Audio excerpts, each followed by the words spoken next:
So this is a PowerPoint presentation. I don't give many of these. I have one of my students in the audience, Elizabeth over there. She knows I don't give PowerPoints and I don't speak from notes, but I'm doing both tonight. So if I make any mistakes, throw some apples or spitballs at me and we'll start like that. Well, this is the book, Supreme City, and it's not the book I originally set out to write. I was going to write a book a little more ambitious. I was going to take in all of New York, all the boroughs, and I was going to stretch it out a little bit from World War I all the way to World War II. But when I got fairly deep into the research, I found a larger story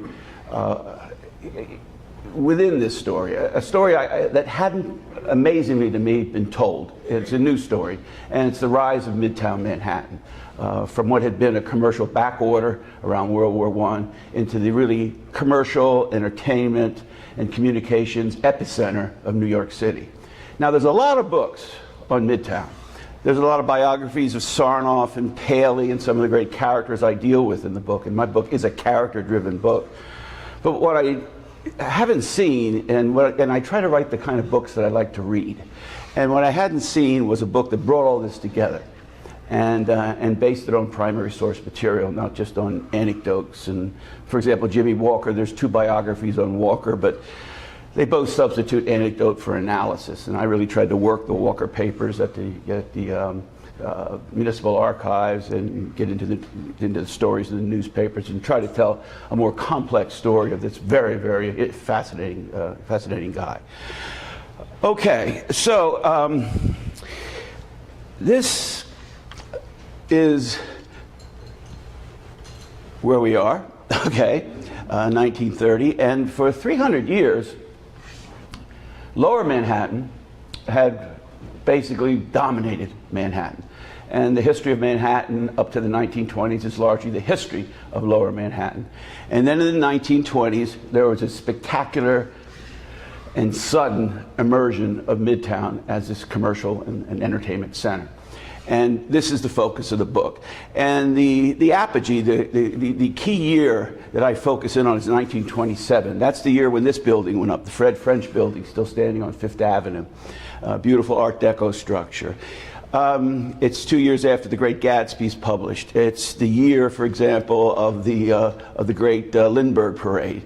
Lindbergh, of course, flew to Paris from Long Island and then returned in June of 1927 to a reception of 4 million New Yorkers. And so the era kind of really reaches its high point here. And Fitzgerald wrote in a book called The Crack Up, he wrote that in 1927, the tempo of the city changed sharply. The parties were bigger, the buildings were higher, the morals were looser, and the liquor was cheaper. The jazz age now raced along under its own power, served by great filling stations full of money. I wish I could have written that. And that's the 21 Club, which kind of exemplifies that, you know, gin and bathtub image of the 20s, which I try to get a little bit away from in this book. So New York at that time is in the vanguard, and Midtown's in the vanguard in 1927 of some big cultural movements. Commercial radio is invented in New York City. Radio itself is invented in New York City, but commercial radio is invented in Midtown with the formation of ABC and CBS and NBC. You have the beginnings of tabloid newspapers with the Daily News in the 1920s. You have the beginning in 1927 of talking movies. And you have the spread through radio and the spread through all sorts of other media, including recorded music, of a new urban music called jazz. And the emergence also in the 1920s with Yankee Stadium and the new Madison Square Garden on 8th Avenue of mass spectator sports. There had never been, for example, a $1 million heavyweight fight before. And there were 5 of them in the 1920s, mostly between Dempsey and Tunney, or Dempsey and someone else. There won't be another fight after the 1920s that draws $1 million gate, even with inflation, until the Ali Fraser fights. So even Joe Louis didn't draw those kinds of crowds. And so all this is happening simultaneously in the city. And this is it. I mean, what got me, a photograph like this, I said to myself, wow, none of this is here in 1919, and it's all here by 1929. By 1930, I should say, fully half of New York's skyscrapers are in Midtown. a place that had been devoid of skyscrapers north of 42nd Street, that is, of terrifically tall buildings. So it's probably one of the great urban building movements. I don't think I exaggerate. Probably one of the great urban building movements, not only in the United States, but worldwide and historically. Especially when you give it, you have this, it's taking place in such a compressed place, in such a compressed time period. The theme of the book, really, I took from E.B. White. And E.B. White of the New Yorker, and he has a great book called Here is New York. If you haven't read it, it's a wonder. It's a masterpiece. And he writes this: it's the person who's born elsewhere and came to New York in quest of something that accounts for New York's high-strung disposition, its poetical deportment, its dedication to the arts, and its incomparable achievements. These are blazingly ambitious strivers from west of the Hudson, you know, and east of the Danube. And they're coming into New York to plant their flag and build a new culture. And when I found myself about halfway through the book, it wasn't one of the original themes, but the theme, like Barbara Tuchman says of her own work, kind of, if you write narrative history, a theme will kind of catch up to you midway and tap you on your shoulder and say, here I am. And that's what it said to me. I have about 32 major characters in the book, and it is a character-driven book. And I suddenly realized, to my stupidity, that almost all of these characters were from outside New York. You know? And here are just some of the examples. David Sarnoff. He grew up in a Belarusian village that was so backward it was absolutely medieval. And he arrived in New York City absolutely broke, and he didn't speak English. 25 years later, he's the head honcho at RCA, and in 1927 he forms NBC, the first national radio network. So his rise is sudden and spectacular. Here is, I skipped one here, here is Tex Ricker, who creates mass spectacle sports in New York City. He bought the old Madison Square Garden, tore it down, built a new one on 8th Avenue, and turned it into a fight arena, brought professional sports into the city, hockey teams, professional basketball teams, and this is his cash cow, Jack Dempsey, and he wasn't Dempsey's manager, but he was Dempsey's promoter, and he promoted big fights for Dempsey. The fights got so big that you couldn't even hold them in the Garden, and you couldn't even hold them in Yankee Stadium or the Polo Grounds. So the two great fights between Dempsey and Tunney in 1926 and 27 were held respectively in Philadelphia in a stadium of about 110,000 people, and in Chicago at the new Soldiers Field. And that sat 120,000, and they filled it for both fights. But they became New York events. 60,000 New Yorkers came to Philadelphia for the fight. 75,000 New Yorkers went to Chicago for the fights. Special trains running every 10 minutes out of Grand Central and Penn Station. And Rickard had a great line. He said, he told Dempsey this. He said, you're never going to have a great fight. You might be a great fighter, but you're never going to have a great fight unless we build a story around it. And there's a story for every fight. In one of Dempsey's fights, he puts him up as a slacker, a draft dodger, fighting a clean war hero, Georges Compartier. And in another one, he has him as a 100% American boy fighting an Argentine, Primo Canara.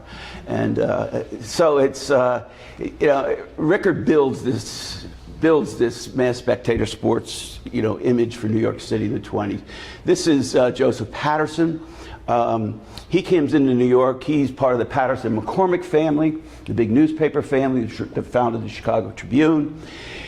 He has an idea while serving in World War I with the Big Red One, and the First Army Division, where he was a war hero, and returns from the war, wants to form a tabloid.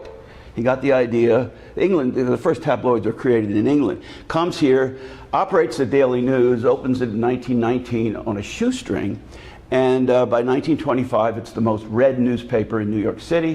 By 1927 it's the most read newspaper in the United States. And contrary to the image of the thing, it had great writers, particularly sports writers, and it was a photographic magazine. And it had dozens of imitators in the 20s, all of them sleazier than this, although Patterson could get pretty sleazy. And then, of course, you saw that image of Babe Ruth, you know, who's another outsider. Tex Ricker, by the way, is from the Klondike. You know, we ran the longest bar in the Canadian Klondike, or Gold Country. Ruth, of course, comes from Pigtown in Baltimore, along the docks. And he's forever aligned in people's minds, of course, with Yankee Stadium and with, you know, the kind of rowdy life he led in Midtown. So what I try to do in this book is take these characters and I try to reimagine the city and their lives as they lived them.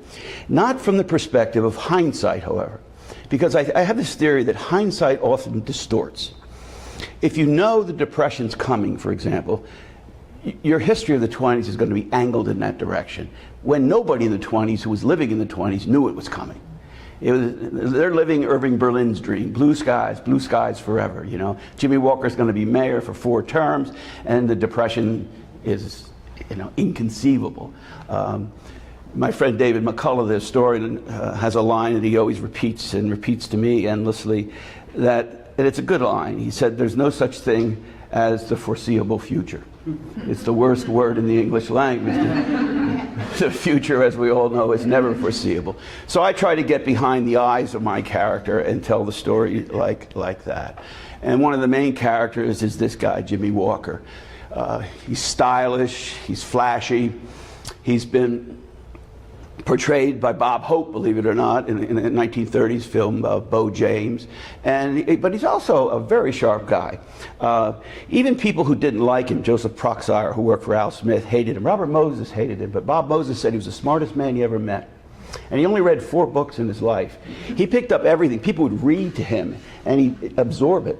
He had I don't know what you call it. There's a photographic memory. I don't know what you call this, you know, an aural memory coming in through his ear. But he fought book. He had some principles. He fought book censorship in New York and defeated it. Book censorship was a big movement then. He got up in the state legislature and said, "No woman that I know has been ruined by a book." And and he's a popular dinner speaker. He'll bounce from an Italian spaghetti dinner to a kielbasa dinner, or, you know, a Slovak, you know, community center, to a black-tie Jewish event. He walks into a black-tie Jewish event that's actually happened, and he had a yarmulke on, and the crowd went crazy. And they said, "Circumcision next, Jimmy?" And he says, "No, madam, I prefer to wear it off." So he's forced eventually to resign because he took what he called benefices from some of his friends. Never quid pro quo, never, as I was explaining on the radio the other day, never, okay, I want a subway contract and I'm going to give you some money to get me that subway contract. People gave him money to live his lifestyle, and that's what they tried to nail him on. And they investigated him, you know, from his nose to his toes, and they couldn't pin anything on him, and they were desperate to pin something on him. They wanted him out of the way because Franklin Roosevelt was running for president in 1932, a New Yorker, and he was going to have some opposition from Al Smith, and no matter who was nominated, a scandal emanating from the Walker administration would have killed that candidate. So Al Smith and Roosevelt got together and said, "Jimmy, you got to go," and he stepped down from office. They ran a straw poll in 1945 after the LaGuardia administration, who's the most popular mayor in New York's history. He won 85% of the votes in the straw poll, so still a popular guy. Now, I start the story with the physical transformation of Midtown. And this is the building of the new Grand Central Terminal on East 42nd Street. And this is one of the, it's a construction project almost the equal of the Panama Canal in terms of the earth removed and things like that. And it's inaugurated by a guy I call a city shaper, a city engineer named William Wilgus, who was the chief engineer of the New York Central Railroad.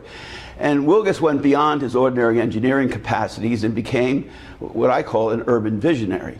What happened here is there was a train wreck in the old station. It was called Grand Central Station at the time, in the late 19th century. There was a train wreck in one of the smoke-filled stations. 2 commuter trains collided. One of them didn't see a warning signal. And that forced New York, the New York Central Railroad, it was forced by the state legislature in Albany to electrify its trains. So Wilgus did that, but he said, "I'm going to do more than electrify the trains, I'm going to bury them. And I'm going to bury them below street level. and that's Wilgus there. And I'm going to build a brand new station, and it's going to be a great people mover. And it's going to have ramps rather than stairs, and it's going to have lots of exit ways to the buildings all around it, and we're going to build an entire city around this thing, and we're going to call it Terminal City. And this is what eventually he comes up with. And one of the first things that, to move traffic around here is to put this traffic collar around here and put this aqueduct in here. That's all part of the Wilgus plan for the New York Central. And this is what the railroad yard looked like before the new station was built. This railroad yard extended northward from the station all the way up to 48th Street. So there's no grid up there. Okay, and if you were a merchant and you had to get goods from over there to over here, you had to take a horse-drawn vehicle and pull it over there. If you wanted to visit Aunt Amy and she lived over here, by the stockyard, you walked across one of these things and braved the soot and the ash and things like that. And it was a gigantic urban eyesore. And there's another look at it there. Now, when they buried the tracks, Wilgus's idea was this. Let's build something like this, which became Park Avenue. And we'll build it on the roof of the underground station. We'll sell the lots, since we own all this land, which is our railroad yard, and we'll sell it in big parcels, very attractive to developers. It's hard to parcel together land for development. We'll sell it in big parcels, and then we can control the style of the buildings and have some symmetry to the buildings as well. And most of them apartment houses and commercial houses. And we'll sell something brand new called air rights over the buildings. And we'll collect rents on that. And it worked. And modern Park Avenue it was created in about 9 years. You can still, if you walk along Park Avenue and you walk along some of the grates on the streets, you can still feel the trains, the electric trains running underneath you. Okay, and it's a straight avenue. Zelda Fitzgerald had a great line, straight as a sunbeam, right up to the. I always think of Gatsby coming across the Queensboro Bridge and driving down Park to meet his bootlegger and things like that. But Zelda wrote a different story. She wrote a story, although F. Scott took credit for it. But the biographers of Fitzgerald have corrected that. She wrote a wonderful story of her in a passenger car driving out this way onto Park Avenue. It's a beautiful piece. So Park Avenue is completely transformed in the 20s. And what happens is there are concomitant transformations. Just across the way is Fifth Avenue, which was known as Vanderbilt Alley. And the Vanderbilts controlled this stretch of Manhattan from the 1880s, supplanting the Astors, who lived further up the street. And if you walked up from 42nd Street, or 40th Street, I should say, all the way to the Park, every block was dominated by a Vanderbilt mansion. And there were block-sized mansions. And this is Easter Sunday in 1916 in the old Vanderbilt Alley. And what happened in the 1920s is a lot of the Vanderbilt males died off. They were succeeded by their widows, who owned colossi like this. This is where Bergdorf Goodman's is today. This is the largest urban home in the world. And it's a castle. And it's owned by one of the Vanderbilt descendants. And a lot of the widows couldn't keep up with the rents. And so sharp young real estate developers moved in, most of them up from the ghetto, from the east side. They've been in the garment industry. Many of them were Ukrainian and Russian immigrants. And they transformed completely the street. They bought out the old mansions. The day they were bought, they gave them one day to show off the place. There were these giant crowds that went through to see what the building. Nobody had ever been in a Vanderbilt mansion that wasn't invited in. They invited them in. The next day, the wrecking crews came and down they went. And in 2 years, all the mansions are gone except one. And in come the developers, and they sell to people like the Gimbels and the Saxes. Saks Fifth Avenue moves on to Fifth Avenue. And Fifth Avenue becomes, from a residential street like this, you've got that. That's Bergdorf Goodman's, okay, right there. And Mr. Goodman, who founded it, was a tailor. He had had a tailor shop way down Fifth Avenue, then he moved a little bit up to St. Pat's, around just across the street, and then buys the parcel here and throws up this immensely expensive retail outlet, largely for women. And he lived up on with his family. Edmund Goodman did. He's from Rochester, New York. Started out, came into New York. The old story, it's a real Horatio Alger story. This one true. You know, with about 15 cents in his pocket. He was a garment worker in Rochester, New York, and thought he'd become a garment worker in New York, but he rose really rapidly. And here here in this airy top floor here, he built a penthouse. Now, this is considered a factory because dresses are made on the 6th floor. And by New York law, a family can't live in a building that's a factory.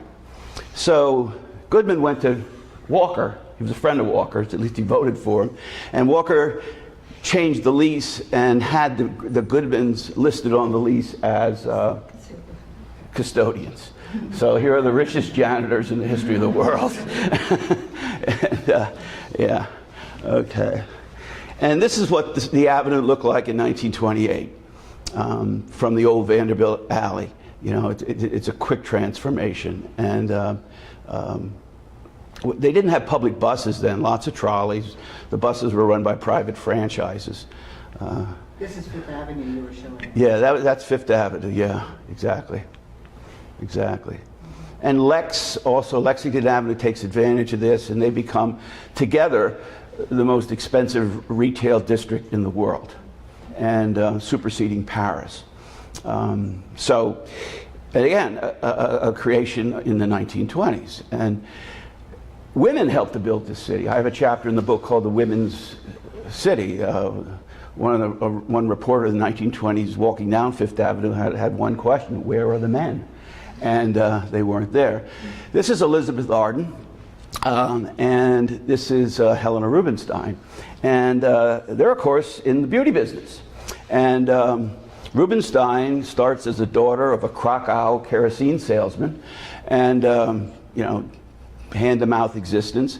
And Arden starts out as the daughter of a widowed farmer in Canada.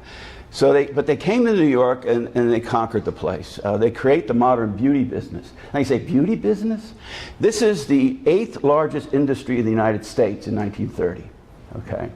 And it's centered on Fifth Avenue in their salons and in their retail outfits, which they're building branches all over the world, not just, you know, in Europe, all over Asia as well. They hated each other. They're venomous rivals. Although their salons are very close to one another on Fifth Avenue, reputedly they never spoke to one another. Rubinstein called Arden that one. And she said, she doesn't look bad, except, she said, she kind of dyes her hair. Well, look at this, a 70-year-old woman. So there it was.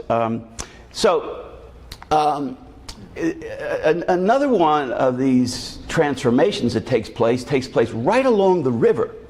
So you got Fifth being transformed, you got Park Avenue being created, and the river's dilapidated. But further up the river by the Queensboro Bridge is a place called Sutton Place, which is an exclusive living community now. Well, a lot of the Vanderbilt widows, Anne Vanderbilt, for example, and Anne Morgan, daughter of J.P. Morgan, the great capitalist corsair, they moved there. They're lovers, and their houses are still there. The Secretary of the UN, you know, lives in those houses right now. And they gentrified that community. And concomitantly, a community below it, Beekman Place, was gentrified. And Fred French, who built the skyscraper we just saw a little while ago, built this community called Tudor City, which is still there at the end of 42nd Street. Hardly anybody notices or walks through it. They even had a golf course in the 20s, a miniature golf course and you know, a small golf course there, and a golf pro, if you can believe that. And I found a lot of information on Fred French. I didn't think, like a lot of my characters, I thought, oh, they're interesting people and they really shape Manhattan, but where are you going to get the stories? Well, all of the Fred French Company archives are right here at the New York Public Library. It's fantastic. When I went to my criminals, everyone said, oh, you can't do crime and things like that, you know. Al Capone, people like that, Lucky Luciano, they don't write letters, okay? They don't communicate like that. Well, there's tremendous files. They were tapped by federal and local agents. A lot of the mafia squealed beside the, breaking the idea of omerta, the code of secrecy and things like that. I think if you're looking hard enough, there's a lot of great history you can find here. So French, another one of these strives. This is again what Tudor City looked like in the 1920s. And another one of my characters comes in off the Kansas Plains. This is Walter Chrysler, and he started out as an oil boy, the lowest job you could have in a marshalling yard, a railroad marshalling yard out in the Texas Plains, and in a little town that was still suffering from Indian raids. And he moves into the railroad business, and then moves into the car business after he buys his first car and falls in love with it. He works for General Motors, creates Buick, and turns it into a major American product, and then builds his own car, the Chrysler 6. This is it. Announces it in 1926. Announces the organization of the Chrysler Motor Company. 3 years later, it's one of the big three, GM, Ford, and Chrysler. And he's going to build his billboard architecture building, the Chrysler Building, in New York City. He's not going to build cars in New York, but he's going to make Chrysler and the Chrysler Building. He said he built it for his son, but he really built it for his corporation. And it's going to be the world headquarters of the Chrysler Corporation. Now, it's a kind of familiar story, but when Chrysler began to draft plans for this building, he had heard, he'd actually read in the newspaper about another project down here on Wall Street, 40 Wall. And the developers of that project were in competition with him to build the tallest building in the world. Who's going to be the winner? This is a famous sky race that occurred in Manhattan. And the newspapers all declared, in 1928, they declared that 40 Wall was the clear winner.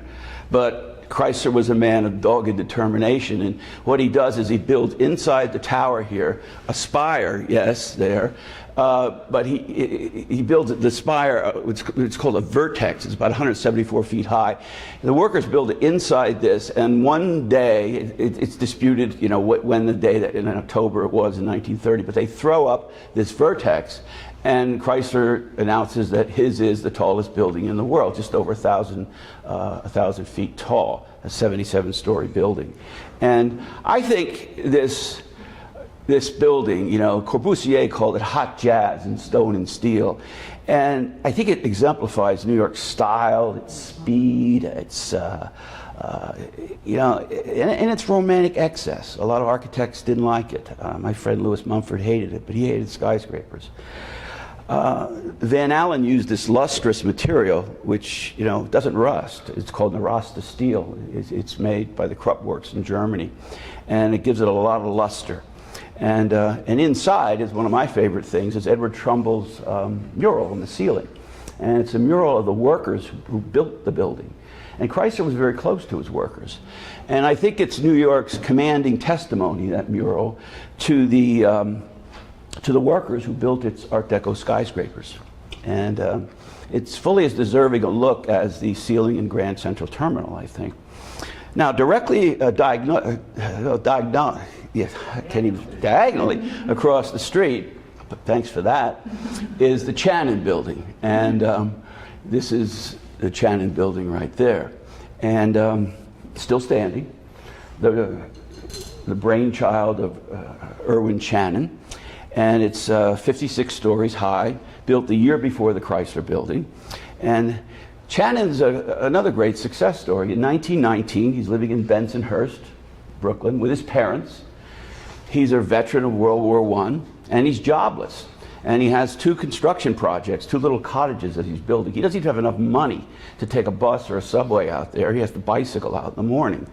10 years later, he's the biggest real estate mogul in New York City. Builder of the Channon Building, but also of 5 major Broadway theaters, one of which still stands. And Channon is, I think, an illustrative example of his building of architecture as autobiography. I was always struck by, I like reading Ruskin, and Ruskin has a phrase that every stone has a tongue and every tongue tells a story, that each generation builds its biography in the buildings it creates. And that's true. You can almost read a city through its buildings, but you can also almost read a building back to the person who put it up. And long ago, I had a project, one of the many projects that never turned into anything, to do 10 architects and only do the buildings that were most autobiographical. But anyway, go in the Channon accomplish in this city. If you go to the Fred French building, for example, that's the Channon building, of course. And Channon, by the way, he loved theater, as I mentioned, and he strung several hundred lights, floodlights, up on one of the setbacks on the building, so the tower was lit. And if you saw it from New Jersey, it looked, people said, like an island floating in the sky. It was really beautiful. And so the building is almost an example of theater. And there is the unassuming Irwin Channon. I got that picture from one of his family members who attended one of our lectures. This is a part, these two buildings, the Chrysler and the Channon, are part of this, another transformation in Midtown. So we have it, one going north to south, this going east to west. This is 42nd Street. None of this is there, again, except this stuff. That's what it looked like before in 1919. Now it's called, in the newspapers, the New York Times labeled the Valley of Giants. Of course, Chrysler Building, Daily News Building, Channon Building, etc. And they're nicely spaced, kind of like a lot of Chicago buildings. And, you know, they're not pushed together, so they really stood out. And they really made a statement, if you will. I keep forgetting the architect of the Daily News Building, I think, is the best architect of the 20s, Raymond Hood, from Rhode Island, and another New York outsider. Hood was also one of the major designers of Rockefeller Center before he died, a very young and very tragic end. This back to the French building. If you look on the slab of the French building, you have some binoculars someday, you'll see the rising sun. Again, an autobiographical motif. Fred French had risen from nothing.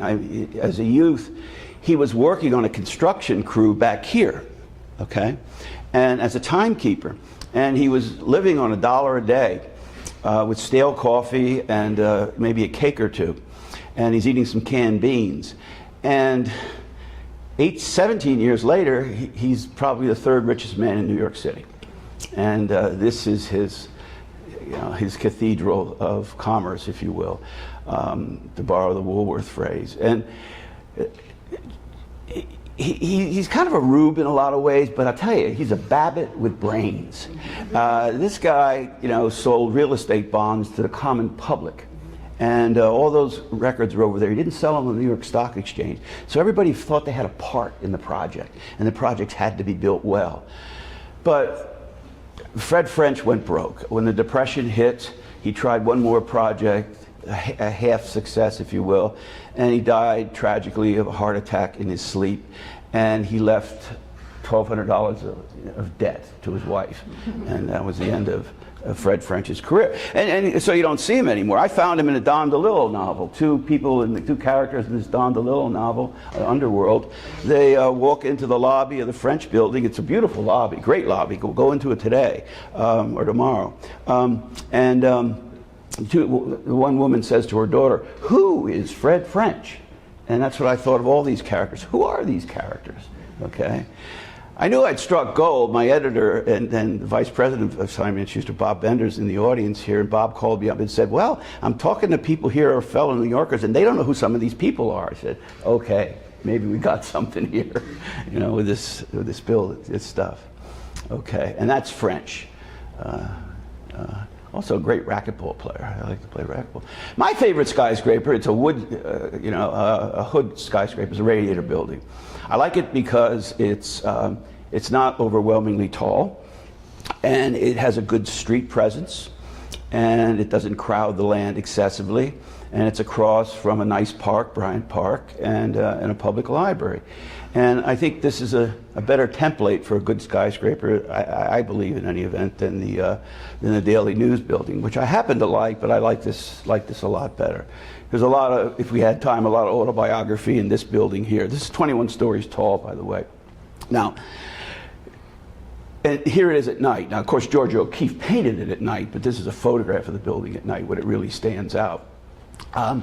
You don't have skyscrapers, of course, without steel frame construction. I'm not going to go into that, but want to point out that Midtown in the 20s is a gigantic construction site.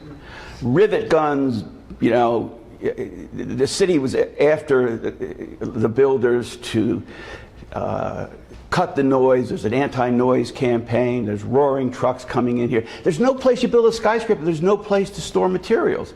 If you brought in steel from Homestead in Pennsylvania, the steel came in hot to the touch from the forges and was put right on the building. The buildings are literally built right off the backs of trucks. And I try to concentrate in this book not only on the builders, but the actual people who constructed the building. And these are the Sky Boys, you know, working up there where the birds don't fly. And of course, Louis Hine and Margaret Burke White and a number who chronicled the Chrysler Building and its construction have magnificent photos of these guys. A lot of them were Mohawk Indians. I have a chapter on the Mohawk Indians. They lived up near the St. Lawrence River, and they commuted for part of the year. They lived in Gowanus. And they would take a subway into New York every morning, and they had started building bridges over the St. Lawrence River. A lot of them died in that, and they became migratory, went from city to city. They were largely responsible for the Channon Building, and they worked also on the Chrysler Building and the Gray Bar Building. And what you have in New York, this kind of reminded me of the medieval cathedrals. This is street theater. These are buildings that are monuments to capitalism, as a cathedral is a monument to faith. They're built right in the middle of town, and everybody can watch their construction, only they don't take long like a cathedral would. So they're public spectacles. And people would show up with binoculars to watch these, you know, these guys working up at 800 and 900 feet. And they're working up there. This is a typical worker, a catcher he's called on a Rivet Gang. Notice, no safety helmet, no harnesses, nothing like that. And they died. The average life expectancy was, for every 33 hours, one death. Almost always by a fall. Okay. And there was this crazy myth that the Mohawks had this ability to balance themselves because they were genetically coded that way. And a real racist explanation, which was exploded by a couple of reporters in the 20s, but nobody caught on, and it continues to persist in some places. Now, probably one of the more thrilling things to watch, if you could see it from the street, was the work of the Rivet Gang. A guy would have a charcoal stove, and he'd have these rivets. Those are rivets there, okay? We have one at the entrance. Yeah, the rivets right at the entrance there. Yeah, a little steel thing like that. Forge. We have a forge. Oh, yeah, you have a forge. Yeah. Okay, great, great. And there's what would happen is you have the coal stove here, like it's in front of me. You have these big pincers. You'd pull out a blazing hot, red hot rivet, and you'd throw it. Sometimes 60 feet, sometimes to the next story. And that guy with the metal can that you saw before, he would catch it, like a catcher with a glove, and in this old metal can. And he'd hand it off. Here's his bucket right here, okay? He'd hand it off to these guys with prongs. They'd set it between the beams like this. I worked on beams like this as a kid. I come from a family of steelworkers. And this is the bucker up. One of the guys is a bucker up. The other guy has a pneumatic hammer, and he just hammers till his body quivers, and that rivet is smashed flat and has a mushroom-like appearance on the outside, and that's how you seal the building. They could throw, you know, maybe 30 rivets into a beam in a minute, and here they are. As I interviewed several Mohawks, and one of them said, "We don't die. We are killed." And yeah. Well, I'm not going to talk about crime tonight, but I want to just say a few words about Hell's Kitchen, because it's the only area in Manhattan I haven't covered. And Hell's Kitchen is an interesting place because in the 20s, it's a catch basin for the worst of the poor. The poor, they're really truly trapped in poverty. In the East Side, Lower East Side, there's an awful lot of poverty, but there's aspiration, tremendous aspiration. And for most Jews, the ghetto is a one-generational experience. People who lived in Hell's Kitchen, and there's tremendously interesting social histories of that, put together by social workers who worked there. 6 volumes of them.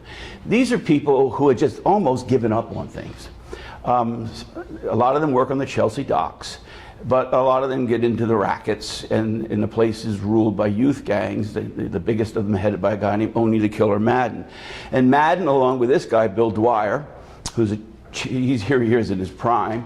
By the way, those people aren't his friends. They are FBI agents taking him to jail. After he introduced hockey into New York City. He only served 1 year, and he came back and was elected president of the National Hockey League. But Jimmy Walker nominated him. He also brought professional basketball to New York. The Brooklyn Dodgers, they were called, believe it or not. And not the baseball team. And he hooked up with Frank Costello, Dwyer did. Everybody thought, how? Well, the reason they didn't catch these guys is a Jew and, an Italian, an Irishman. Nah, that'll never work. And it's blood and water. It just doesn't go. But Costello was a partner, along with this guy, Owney Madden, who's the real kingpin of the operation. And Madden had a huge brewery, a fortress-like brewery in Hell's Kitchen, operated it. Yeah, it was raided occasionally by the feds, but Tammany Hall protected him, and what the police would do is they'd arrest the prohibition agents for loitering as they were trying to investigate the place. And if anybody broke into one of these places, crashed through the gates in one of those Elliott Ness-style raids, Madden had special equipment at the bottom here. He just pressed a button, and all of his beer was called Madden's No. 1. Draft beer sold all over New York. All the beer would go to the New York sewer system. So it's hard to nail the guy. They only nailed him once. And he also, he brought the booze in from Canada and made the beer in New York. The liquor came in from Canada. And then he also sells it to the nightclubs. This is Texas Guinan, his partner. And she's the nightclub queen of New York City. And again, a fascinating character, as complex as Jimmy Walker and as overdone with anecdote as Walker. She was actually a very religious woman, a terrifically smart businesswoman, didn't smoke, didn't drink, and was a great poker player, but it was rarely seen, outside her nightclub in other clubs. But a terrifically interesting person, and one of those persons too that completely made up her life. It's really hard to trace her autobiography. It's an invention. And here she is at one of her clubs. They're getting ready for Jimmy Walker's appearance at Texas Guinan. Mary Louise Guinan, supposedly a Texas cowgirl. Really, she sung in a choir in Colorado and was a devout Irish Catholic. But the family did have a farm for a while, but not a ranch, as she said. But she appeared in movies. She appeared in silent movies for a while, did her own stunts. She was a hell of a good athlete, but she got a little old for Hollywood, which is like 30. And she was discovered by a bunch of gangsters in a club called the Beaux-Arts Club, and they set her up in business, and then Madden, when he got out of jail, moved in and took over. And Madden becomes the high priestess of New York. Ed Sullivan, the reporter, said to know Owney Madden is like knowing the mayor of New York. Now, all this construction going on, New York's not only expanding vertically, it's expanding horizontally, and this is a guy who's largely responsible for one of the first of these instruments of horizontal transformation. This is Clifford Holland. I didn't know there was a Clifford Holland when I started the book. And when I learned there was a Clifford Holland, I actually asked some people from the Port Authority, and they said, there's a bust of Clifford Holland behind the toll booth at the New York entrance to the Holland Tunnel. And I went down there, and I'll be goddamn, there is. And Holland was a recent graduate of MIT, and building a tunnel under the river was nothing new. And this is the tunnel gangs meeting, one from New York, one from New Jersey. They're shaking hands here like that. Actually, on opening day, when they opened the tunnel, they let people walk through it first. So people would go to that one strip in the tunnel, New York, New Jersey, shake hands. I'm from Jersey City. I'm from New York. You go to New York, I'm going to Jersey City. And the next day, they opened it up to cars. And so building the tunnel wasn't the problem. Ventilating it was.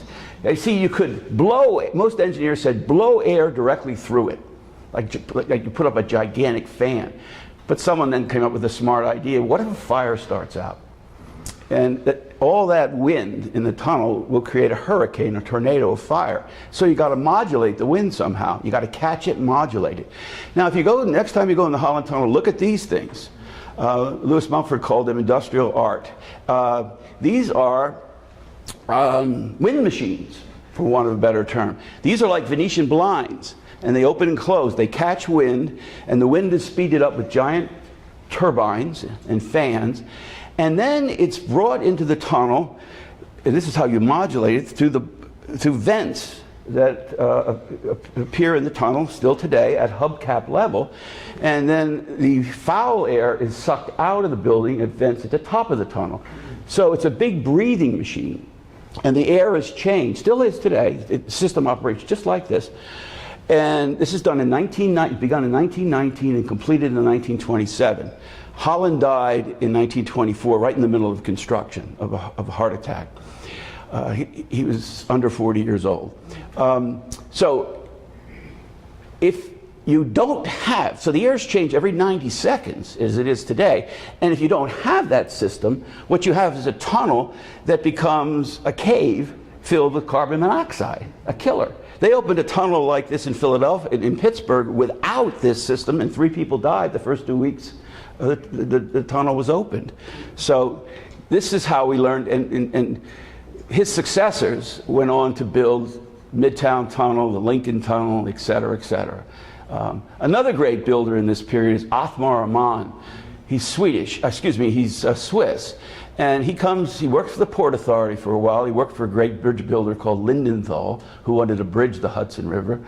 And the bridge would have gone right into Midtown Manhattan, and that would have been crazy. So his proposal was for a bridge up by Washington's Park. And what's spectacular, I have a chapter on Ammann here, if it's the air ventilation in the Holland Tunnel, it's the thinness of the deck of the bridge. And you get a sense of that here. Oh, wait a minute. Okay. You get that here. And nobody knew if that would work. He worked it out, Ammann did, by mathematical calculation.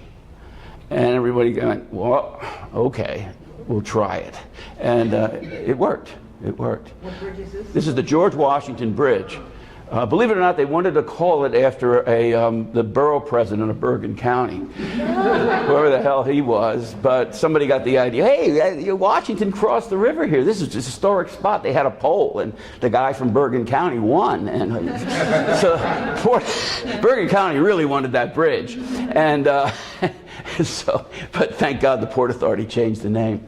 And they didn't have enough money to encase the steel on the towers, and Ammann really wanted them encased, and he wanted them decorated, and by a famous New York architect.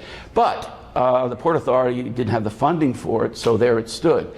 And Ammann came to like, later on, this accidental art.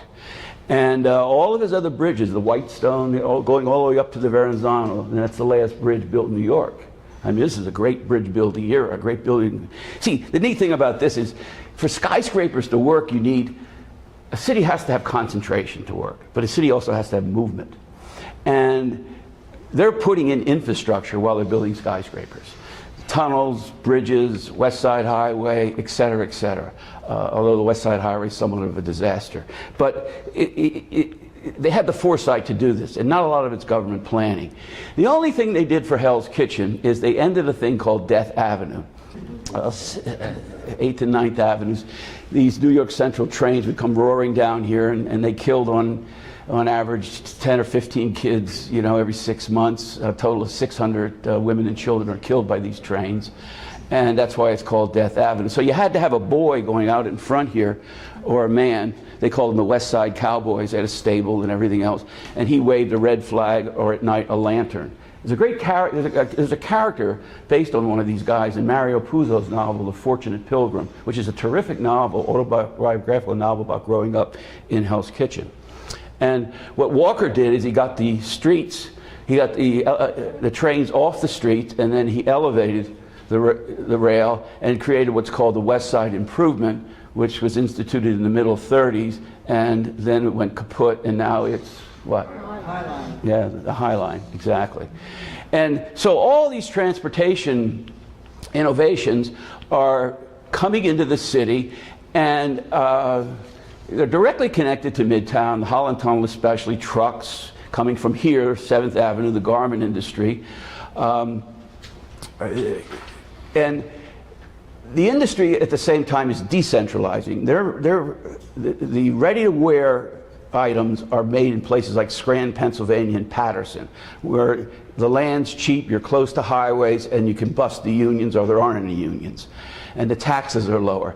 But you couldn't move the high-end dress industry out of town. It has to be close to the big magazines, the fashion magazines. It has to be close to radio. It has to be close to specialists who have special needles and buttons and things like that for last-minute adjustments. So this part of the industry still remained in New York City. And it moves from downtown to Midtown, just off Times Square. Not many cities have an industrial center so close, this is the biggest center industry in New York, so close to its main entertainment center. Publishing moves uptown. This is Horace Liveright. A lot of people haven't heard of Horace Liveright, but he's a tremendously audacious publisher. He published Hart Crane, he published Faulkner, he published Hemingway, he published James Joyce, and Sigmund Freud. Took chances, gambled on Broadway plays, produced a play called Dracula, produced a Theodore Dreiser novel. Dreiser was one of his writers. This is him recently ensconced in his Sixth Avenue publishing house, which is an old brownstone. He drank prodigiously, drank himself really into the grave, had a horrible end, and had wildly exuberant parties. Lillian Hellman worked for him and wrote a wonderful book about it. And she said it was very hard to get up the steps without getting pinched. And it was that kind of place. And but he published, he worked with Walker on fighting censorship, and he was a publisher of principle. And he represents a lot of the young Jewish publishers, Knopf, Simon & Schuster, okay, Bennett Cerf and Random House, who moved from downtown to uptown and took on the old Anglo-Saxon establishment. And so the publishing business is going in uptown. Now, Carol, here's your Times Square. And there it is, at the turn of the century, when the Times building was thrown up right over, conveniently and purposely, a subway station, which became one of the largest subway stations, the largest in New York City. And it's interesting because it is looking north. It's looking north to the future. And this is the first time they dropped the ball in 1904 from the building. And they dropped it from the top floor, and there were supposedly 1 million people in Times Square. Certainly you don't see them, 1 million people in that picture, in that floodlit picture. And of course, Times Square, the Great White Way before this, before the 20s, was below the Times building, or I should say Longacre Square, which is what it was called before it was Times Square. Now Times Square is above that. And it's all lit up at night. And this isn't just lighting, this is colored lighting. And you got beer bottles on the firmament and rivers of peanuts coming down, and all sorts of twirly things, and juicy fruit gum and things like that. A French writer called it a conspiracy of light against the night, and a good term for it. And what happens in Times Square is the movies take over. And big movie theaters, palatial movie theaters. New York used to be a movie-making center up in Queens, but the movies are moving out to Hollywood. But hardly a major American movie was not premiered in New York. Marcus Lowe and Adolf Zucker put it well. They said, if New York likes it, the rest of the country's going to like it. And that was usually the case. So they drive the legitimate theaters off the main stem, as they call it, Broadway, and to where they are on the side streets. And one of the most famous of them is the Roxy Theater, which is just off Broadway. And this is opening night in March 1927. It's a blurred picture, but it gives you a sense of the action, the vitality of the place. Roxy's a really interesting character. And this is his theater. It's overdone.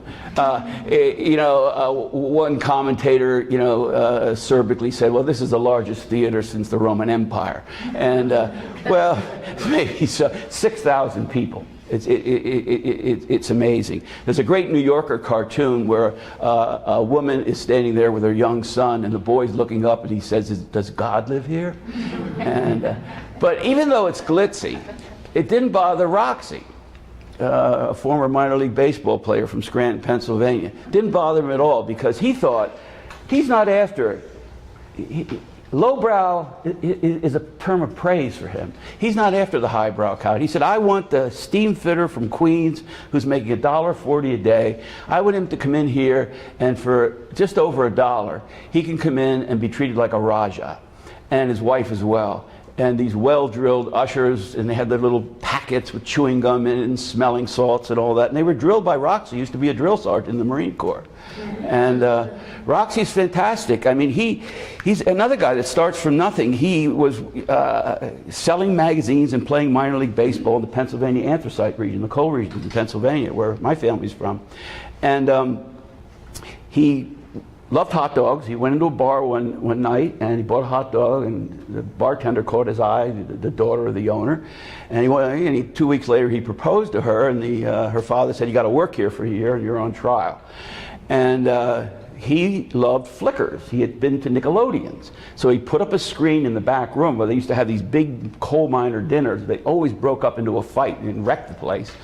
And because of the ethnic competition. So he puts up a screen about this size with a white sheet.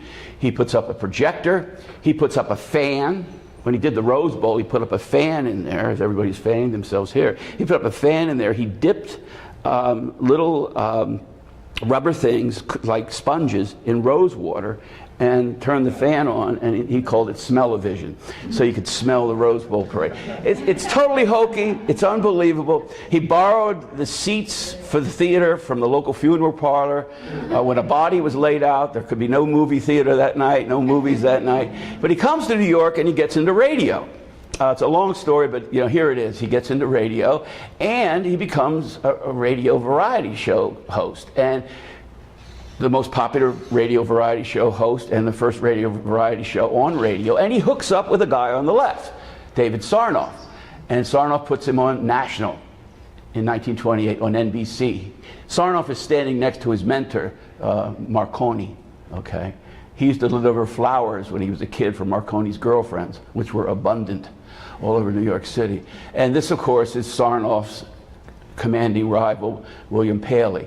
Rich, well-born, Wharton School, University of Pennsylvania, family made the money in the cigar business, Ukrainian family, originally from Chicago. He comes in, spoiled kid, doesn't know anything about radio except he liked to listen to it. And he's the guy who hooks radio permanently, absolutely permanently, to advertising. And people couldn't figure that out. People wrote into Paley and said, "I love your shows, but I can't figure out one thing. Who do I pay for these things? They're coming to me free over this box I bought." And that little box transforms American culture. 2 years after founding CBS in 1928, Paley signs up Duke Ellington from Washington, D.C. Ellington had come to the city and tried to make it a place called Club Kentucky in Midtown. He did, but it was a small gangster-run operation. His agent learned that there was an opening at the Cotton Club, of course, all black entertainers, all white audiences, and Ellington appears there and begins to make it. And there is the Cotton Club, of course, revelers. There's the Ellington Band. And I love my chapter on Ellington. I think it's because I learned a lot about jazz when I was writing up it, and really learned to appreciate the Duke's music. He didn't like to call it jazz, which had a kind of a sexual connotation. He said, "I don't write jazz. I write Negro folk music. I write the music of my people," and so it was. And so it was. And the last character here, we'll conclude with him, is Ziegfeld. He, more than F. Scott Fitzgerald, sums up the 20s for me. It's excess, it's exuberance, it's moral depravity, it's a tremendous run of successes. He starts out in Chicago as a carny guy, working the midway, if you will. he was arrested at one point for putting on a show with some, he called them the dancing ducks of Denmark. And there's these ducks that would dance on this metal plate. And the Society for the Prevention of Aggression to Animals got him arrested because the plate was heated. And that was making the ducks jump. But he creates the Follies, and they're a sensation. We don't need to go into the Follies, but they're to glorify the American girl. And here he is, the master of light entertainment. But light entertainment that attracts, I mean, you read Edmund Wilson, the great intellectual, and he writes about the Follies again and again and again, and goes to see them again and again. He said they have the look, you know, and he loved them. And in 1927, this guy, the master of light entertainment, surprises the world with Showboat. He got Oscar Hammerstein II and Jerome Kern to do the show. He tried to get Paul Robeson to do it. Robeson would later appear in a revival, but couldn't get him because he had another engagement. And here's a show that dealt seriously with racial issues. He's the only guy in New York, in the New York theater world. The Shuberts wouldn't touch him. The Shuberts were racist, absolute racist. And they attacked him, especially for this show, and because it has a mixed cast, black and white. And it deals with a sensitive racial issue, miscegenation. And the plot flows directly, the music flows directly out of the plot. You know, there's you know, the theater before Showboat and the theater after the Showboat. It's a real watershed. And he built a great theater. It had Joseph Urban, the great Austrian designer, who also did the Cotton Club, believe it or not. Owney Madden hired Urban to design the Cotton Club. No boxes for grandees, just a theater for musical comedy. And so that's the story. And in the 20s, you have this tremendous commingling of talent. I don't know, there's something mystical about it. I can give you economic causes and social causes, but there's something, it's just like Chicago. I don't know how these things erupt, these magical cities. And there's no government planning. It's all spontaneous. It's 1,000 individual decisions that seem to commingle into one thing. They built the world's first modern downtown, and you know, they got it right. And I try to get away in my book from F. Scott Fitzgerald's mordant view of the 20s that you read in the Crack Up, where it's his sullen autopsy, where he talks about it just being, the 20s just being this alcoholic spree. I think New York was never more exuberantly alive or creative. It never had a better run of success than it had in the 1920s. And the last scene here is one of my favorite scenes, a night scene in New York City. And, you know, Carl Sandburg wrote a wonderful poem about New York City. The famous poet of I have it here, he said, "By night the skyscraper looms in the smoke and the stars and has a soul." And I think that's New York, even more than Chicago. Thanks.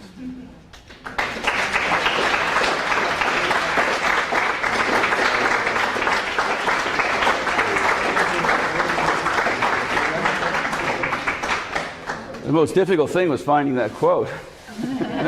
I was looking for it for about 10 minutes.